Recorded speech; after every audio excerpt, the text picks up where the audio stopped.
Downstairs, another beautifully framed shot. What we're going to want to do is interact with the corkboard first.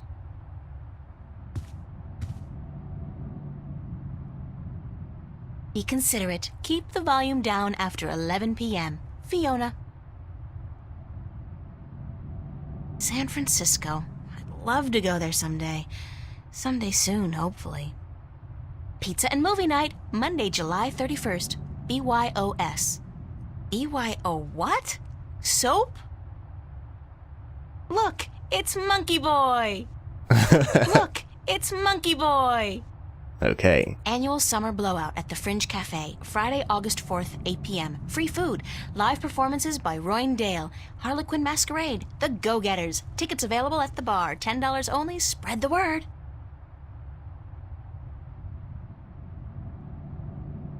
I'm sorry, but big sweaty jocks do not turn me on. I'll take a nerd any day. Some very obvious pandering to gamers.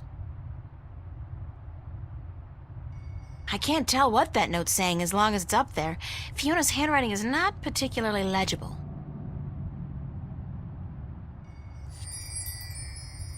Now we need to inspect this in our inventory. Found. A gold ring under the common room sofa. If it's yours, let me know. But no false claims, please. Fiona. I did lose a gold ring a few weeks ago. I hope this is the one. I'll have to ask Fiona about it.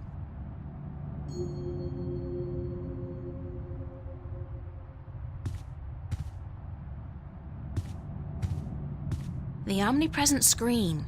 I don't pretend to know how it works, but all the data apparently passes through tiny little black holes in the fabric of our dimension. You know, that really freaks me out when I think about it. Shelves. Shelves. Shelves. Emma picked this table up at a flea market for $10 last month. That's $9 more than it's worth. A matchbook. We can pick this up, so it's very important. It's a matchbook.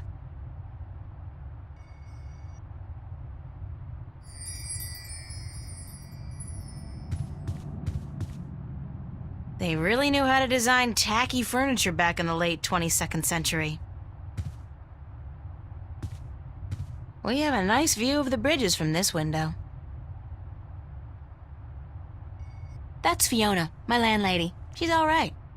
She is. She's fun. I like Fiona a lot. We're going to interview Fiona, basically. We're going to be here for a while, so settle in. Morning, Fiona. Good morning, darling. You're up early. Yeah, I couldn't sleep. Are you feeling all right? You look a little pale.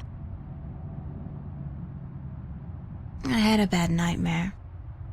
Again? Well, you're not the only one, darling. Mickey woke me up screaming in the middle of the night. She wouldn't go back to sleep until I made her a cup of herbal tea. Nightmares? Apparently, but she refuses to tell me what they were. I think she's embarrassed.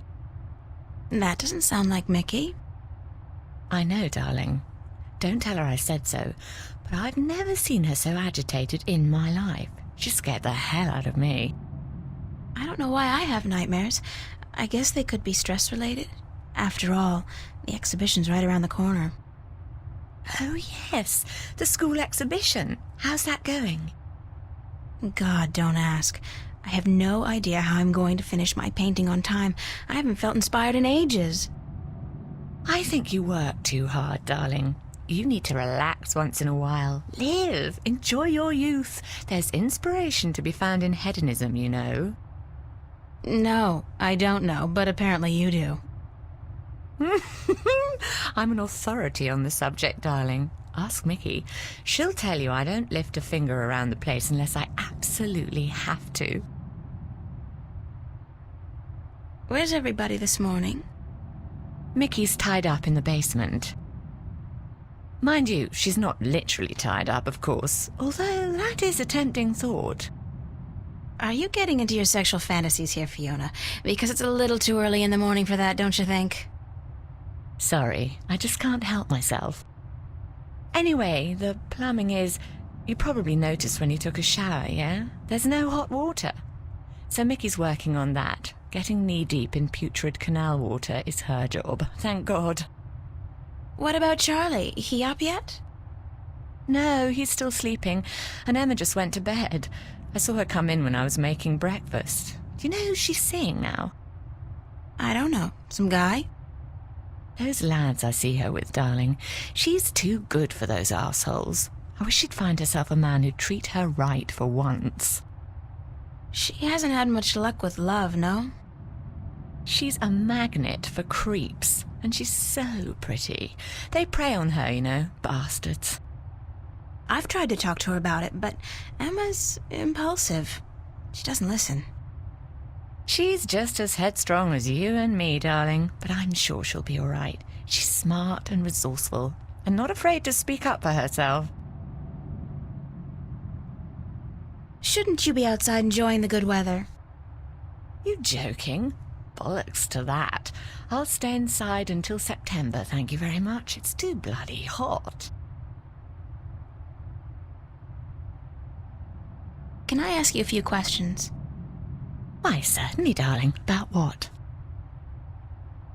Tell me about Emma. Emma? Why, she's your best friend, darling. I don't know what to tell you that you don't already know. You girls are so close. That's true. The day we met, we clicked instantly. It was strange, but cool. Like me and Mickey, then? Except for the sex, of course. That's a pretty big except for Fiona. Oh, I guess so. She's the crazy one, Emma is. Not crazy as in mad as a hatter, but crazy in a good way. Fun to be around. Emma's always been a little weird. Exactly, darling. She's a flirt, too, and the boys seem to drop like flies at her feet. No wonder. She's a real looker, I don't have to tell you. I'm sure she could have been a model if she'd wanted, but she's an artist, and a good one, too. I really think she'll be a successful artist. Her sculptures are getting a lot of attention. Anything else you can tell me about Emma? She ought to be a little more careful sometimes. She's a flirt, and although she doesn't mean any harm, some lads don't take too well to being teased and rejected. You should tell her that, though, being her best friend and all. I have told her. She won't listen. No. She does worry me a little, but she's a big girl and she can take care of herself. I'm certainly happy to have her living here. Next to you and Charlie, she's my favourite tenant. What did you think of me when we first met? That's a peculiar question, isn't it? I thought you were quite lovely. I still do, darling. Do you remember the day I arrived? Of course, darling. It wasn't that long ago, and I'm not senile quite yet. It was in May, wasn't it? Charlie referred you to me, and you were quite at a loss. First day in the city, wasn't it? I remember. You looked like a lost puppy. Puppy? Me? When I saw you lugging that suitcase across the bridge, my heart went out to you. I'm glad you came here. You could have been lost anywhere else. How long have you known Charlie? Oh, he's one of our oldest tenants. It's close to 3 years, I believe, since he moved in. Charlie is always in a good mood, and he's such a gentleman. I agree. He's an actual, genuine gentleman. And you don't see a lot of gentlemen these days, trust me. You have a very good friend in him, darling. Perhaps even more than a friend. What do you mean, more than a friend? Not for me to say, darling. If you don't realize it yet, you will. What's up with Zach Lee? Zach? I think we both feel the same way about him, darling. He's not actually a bastard. If he was, I'd have had him out of here in an instant. But he is an arse, and a stuck-up, pompous, arrogant wanker. My thoughts exactly.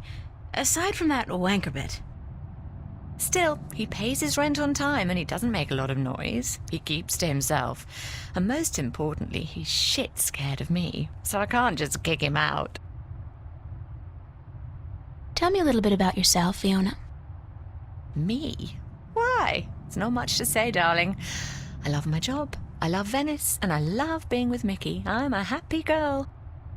Sure, sometimes I wish I could go back to England to see my family, but that's water under the bridge, so to speak. I'm very happy with myself and my life here in Newport. How long have you and Mickey been together? Mickey and I have been together since I was 19. She was in her late 30s then. The older, wiser, worldly woman. I found her sweet and charming and intriguing. When I finally realized she was neither of those things, it was too late. I was in love. She stole me away from my dreary British inner-city life, and she brought me here. She was no knight in shining armor, that's for sure, but she knew how to treat me like a woman. You guys make a great couple. You think so, darling? Yes, I guess we do. And the sex is amazing. You never get tired of talking about your sex life, do you? Never. And if I ever do, please shoot me. Can you tell me something about the border house? That's one of my favorite topics, darling. What precisely do you want to know? What made you decide to run a boarding house? That's a long story. One of the reasons Mickey and I got together was that we shared a passion for the classic English country inns. You know, quaint, weathered buildings, funny old ladies, and oddly suggestive names like the Lazy Cock. So why come here to the big city, to America? We wanted to create a place with a similar atmosphere and hospitality here in Newport. Like a safe house for people like you and I to call home, if only for a short while.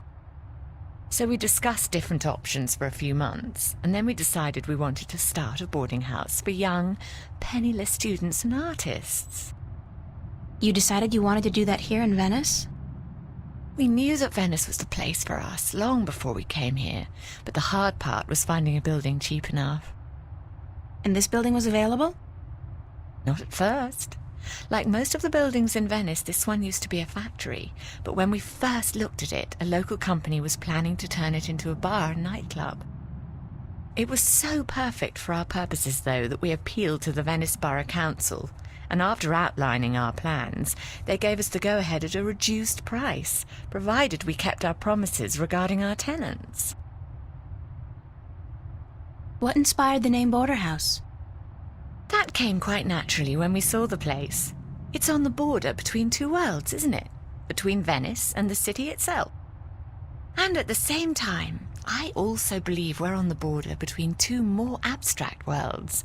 Between art and spirit on the one hand, and science and technology on the other. That's very poetic, Fiona. Yes, I've practiced. I may be an inner-city girl, but I can philosophize and bullshit with the best of them. Do you and Mickey own the place together? We own it together, yes, and we've shared the responsibilities between us. Mickey takes care of the maintenance of the building, and I busy myself with the administrative tasks.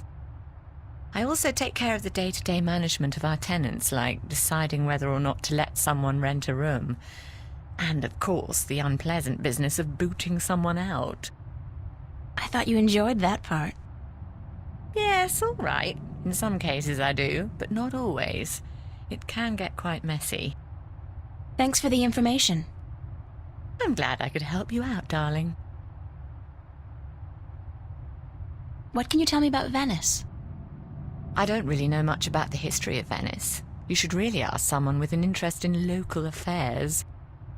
What I do know is that this whole neighborhood used to be an industrial area, and that about 100 years ago they converted most of the buildings into residences for students and the homeless. And it's a nice place to live, certainly. Friendly people, liberal attitudes, great clothing stores, quite perfect, aside from that dreadful stench from the canals in the summertime. What's the story behind my apartment? Your apartment? It's more a room than anything else. Not much more than a large closet, really.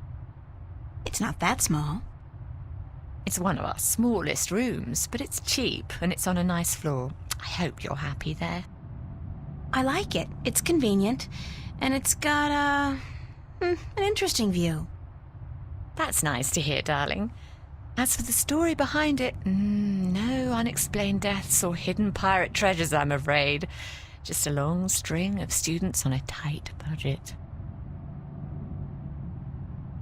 Do you like Newport? The city? I stay in Venice most of the time. It's easy to forget we're just a tiny little pocket in the middle of a sprawling urban wasteland. But do I like it? I think Newport is one of the great cities of our age.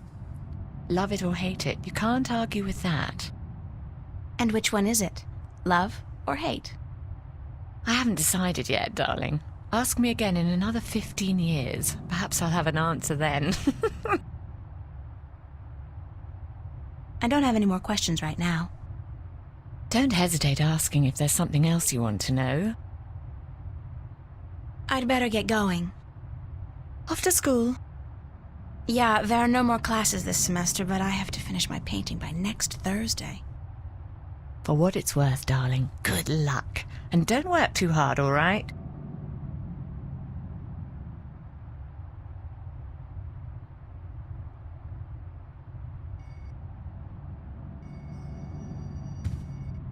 I saw this note on the corkboard.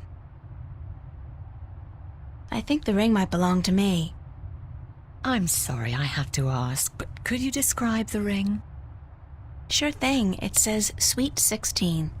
My dad gave it to me. I think it was the only birthday of mine he remembered, or at least acknowledged. Yes, that's the one. I found it under the sofa when I was vacuuming. Here you are, darling. Thanks. It's not worth much, but it's got a certain sentimental value for me. It's a very pretty ring. Yeah, it is. My dad never gave me anything pretty before or since. He must have won a poker game or something that day. You know what's strange? I don't hate him. He's a bastard and he treated me like crap almost every single day of my life. But I don't hate him. I feel sorry for him. Why? Because he doesn't know how to love. He can't love anybody or anything. And because he'll be miserable every second of every minute of every day until the day he dies. God, I'm glad that life is behind me. I hope I never have to see him again. No, that doesn't sound right. I've made a choice not to see him again. Ever.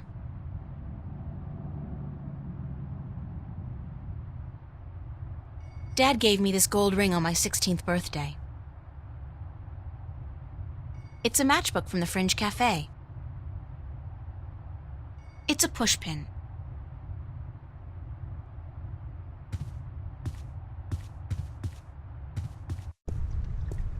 Pretty. I love this mural, even though the motif is a little trite. I mean, fairy tale forests and magical dragons? Still, it's pretty. I wonder what happened to the artist. Probably making a bundle from cheesy fantasy calendars and book covers.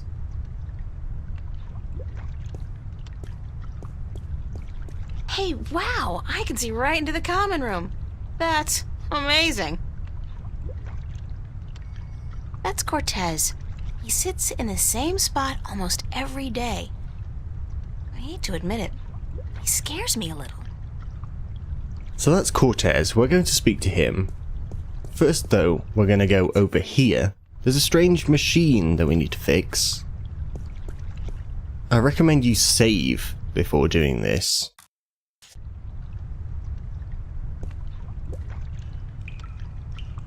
What a mystifying contraption, and completely absurd.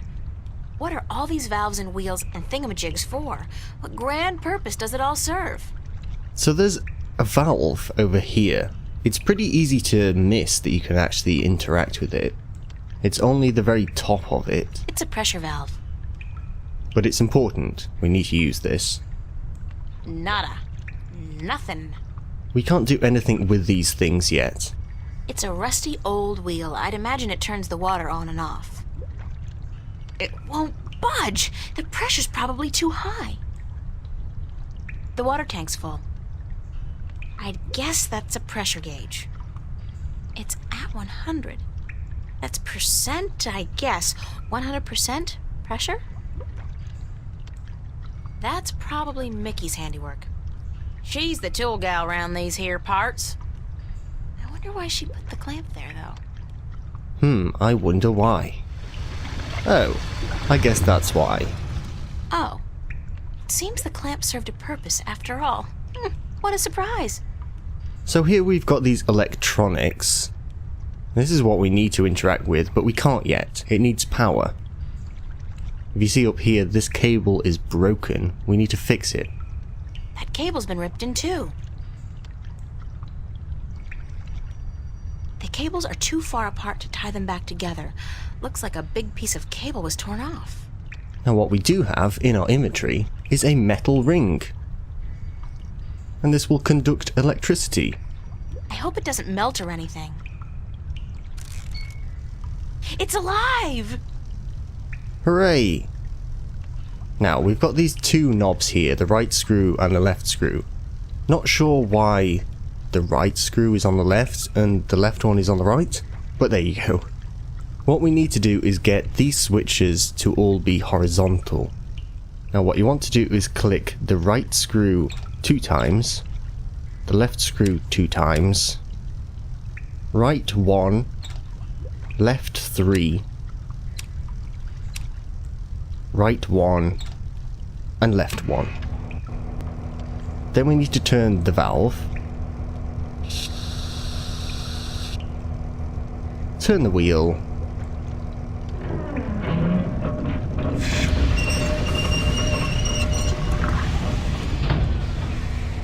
and take the clamp off. And let's not forget to take the ring as well. I'm not leaving my gold ring. Somebody's going to have to replace that cable eventually.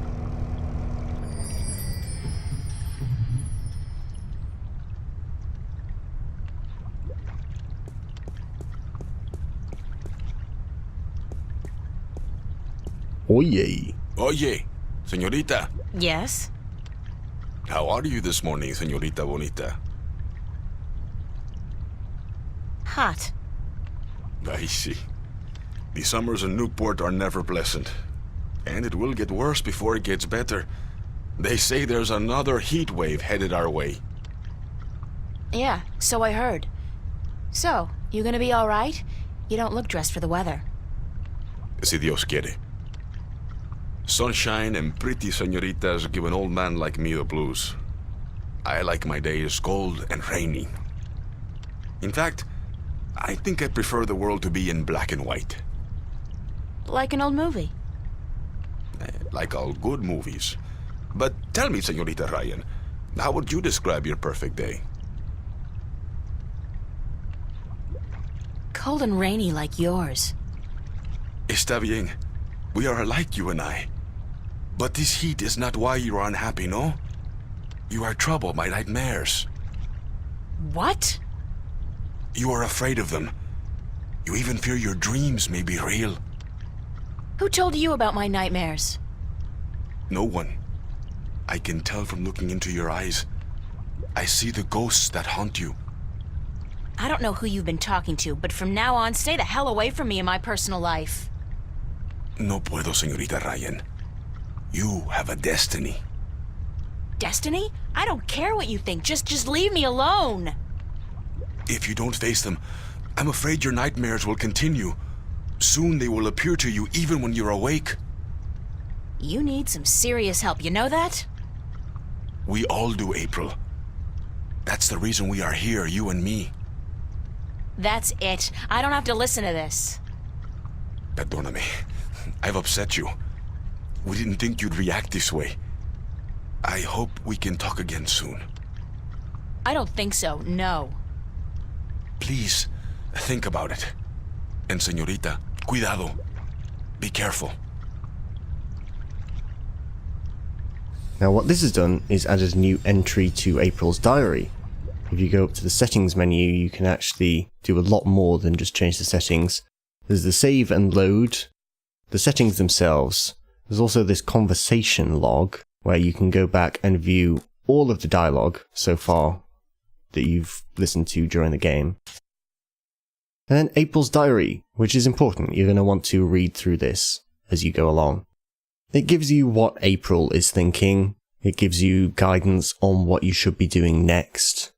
Especially if you're coming back to the game after saving and quitting, it helps you to remind yourself where you're up to. This actually starts a bit before the game, to give you a bit of backstory. April 14th, 2209, a Friday. Happy birthday to me, the big 1-8. Join us, right? Well, not to sound like a complete spoilsport, but 18 feels kinda like 17, only I can buy a gun and pilot a hovercraft. I'd kinda figured that the number 18 would cast light into the deep dark chasm of my soul and reveal some grand truth about the universe, like the meaning of life, or at least some explanation as to why all guys are complete idiots. But no, nothing. I am the same person today as I was yesterday. No different. Same old boring April, stuck in the same old boring life. Which of course does make me realize something important. I have to get out of here soon. I have to leave. There's nothing for me here. No future, and a past I'd prefer to forget. And I know where I want to go. The Venice Academy of Visual Arts. In Newport. God knows if they'll accept me into their fall program, but I have to try. Sarah went out there last year, and she's agreed to let me stay at her place for a short while, until I can get a job and an apartment. Writing about leaving is both scary and exciting. It's scary because I've never really been out on my own before, and I've never been to Newport. And of course I'm scared that good old Daddy will find out and force me to stay. Not that he can, but he certainly will try. On the other hand, it's really exciting too. I can't imagine anything that beats starting my own life in a place like Venice. From what I've seen and heard, it looks great. There are lots of little cafes and crisscrossing canals just like the real Venice in Italy. And most of the people who live there are young and creative and not afraid to look or sound or be different, which will make a nice change from this place. April 22nd. Today I called the academy and asked them about their admission requirements, and they told me to bring some of my work in when you arrive. They don't really have any specific requirements, only that you're talented and dedicated and hardworking. The lady I spoke to sounded nice, but she didn't make any promises. She told me there are a lot of applicants and only a limited number of spaces. I know my work's good, even though I haven't had much training, and I'm definitely dedicated and hardworking, so why am I still nervous? May 1st. I'm sorry I haven't kept up with events in this diary, but with my exams and everything else going on right now before graduation, I haven't had the time. I know, bad excuse. I'll just have to take time out to, and I'll definitely keep my diary up to date from now on. May 25th. 3 weeks of complete silence. I look back at my previous diaries and I wonder, where the hell did I find time to write so much, so often? Oh well, I'll try to remember what's been going on these past few weeks. I passed all my exams with straight A's. Of course J. And tomorrow morning I'm leaving home. Yes, I'm making the leap into the great unknown. And I'm never coming back here. I withdrew all my money from the bank, $2,190. And I packed a suitcase and a bag with my clothes and work samples and books and everything else I can't do without. Unfortunately, I have to leave so much. My old toys, some of the bigger canvases, my screen. And it's not like I can have Mom ship them or anything. I'm leaving a letter for my family, but I'm not telling them where I'm going. 18 years under constant scrutiny is enough. I really don't want to carry any of that crap with me into my new life. Strangely enough, when I was packing this morning, I suddenly remembered something I'd forgotten a long time ago. When I was a kid, I kept all my drawings in a box under the floorboards, so my dad wouldn't find them and berate me for wasting my time. The box was right there where I put it, more than 6 years ago. I didn't feel like looking at any of the drawings right away, so I wrapped up the box and stuck it in my bag. I'll open it when I get to Venice. I don't think this is the right time for nostalgic reminiscence about my childhood, but I'm glad I remembered to pack the box. So, tonight's the night. I'm sneaking out of here at 4 AM to catch the train to Greenvale, and from then on to the big city itself, Newport. At dinner tonight, I'll see Mom, Dad, Daniel, and Owen for the last time in a long while. I don't really care if I ever see Dad again, but I feel sorry for Mom. She doesn't seem to care much for me, but I know she'll miss me.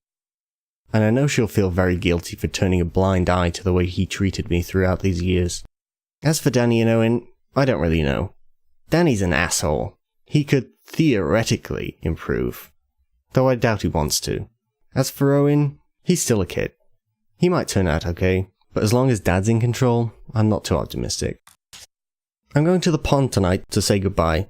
I haven't been there in a long while. Not since that crazy day. Well, I have to see it one last time. I'm never going to get it out of my head. As for my friends, I don't really want to say anything. I'll mail them when I get to Newport, to Venice. So, this is the last entry I write here in this house, in this room. In some strange way I can't really understand, I'll miss it. Not much, but I did grow up here. I did spend 18 years, oh my god, in this place. And that's not soon forgotten or ignored. I don't want to feel bad for what I'm doing, but I can't help it. I do feel bad, a little. But more than anything, I'm excited about what tomorrow will bring. I think, yeah, I believe I might actually be happy. Imagine that. Friday, July 28th, 2209. Way too early in the morning. And I won't even try to describe the dream I had last night. Like, enough with the fairy tales already. I need to start dreaming about boys and shopping, you know, the important things in life.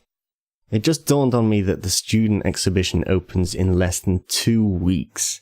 My painting, and I mean that in the broadest sense of the word, is not even close to being presentable, and that's an overstatement. All I have is a blank canvas, and while that may fool some people, like in, whoa, what an expressive statement of nothingness, it won't fool my teachers.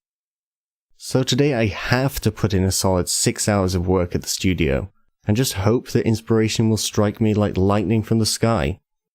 It could happen. Friday morning, again. Okay, so I'm on my way to school. I'm half asleep, I'm hot, the weather's been unbearable these past few days, to say the least. And I just want to get to the studio as soon as possible. And then this guy Cortez, who's sitting outside the house like he does every single day, calls me over. Fine, okay, I got nothing against the guy personally. I make small talk about the weather, just trying to get it over with. And then, how would he know that I'd been having nightmares? Unless Emma or Charlie or Fiona told him, and I know they wouldn't have. How could he know? And I know he's nuts, but to think that I have some kind of destiny? The guy's been doing too many raptures or whatever they popped back when he was double digits.